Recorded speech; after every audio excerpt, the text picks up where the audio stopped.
Most of y'all know that that it was the rod brake bicycle that was the British Empire's greatest contribution to humanity.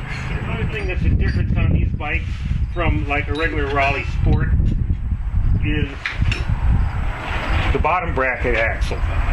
So you have a G16, which is like a Raleigh Sports, and then you have a G8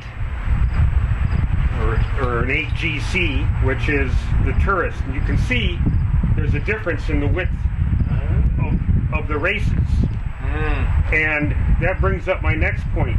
If you find one of these bikes, now I know nobody wants to take apart the bottom bracket because the cotters are a hassle and people don't know much about them. But the fact is in this country, this replacement part doesn't exist. And, well, you're going to maybe find it somewhere. I have never seen it on eBay in 4 or 5 years. So you want to take care of it. And if you looked at this one, it's got some pretty serious pitting on the off side, the left side of the crank.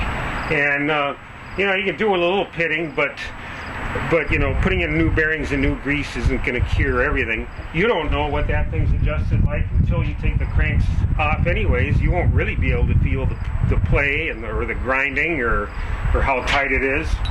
So, yeah, I know of a nice fellow even in this town that makes a professional quality cotter remover and installer. I heard of that guy. Yeah, so, it's worthwhile, or take it to the bike shop and at least have them do that. So this is your regular Raleigh Sports 16 GC crank axle.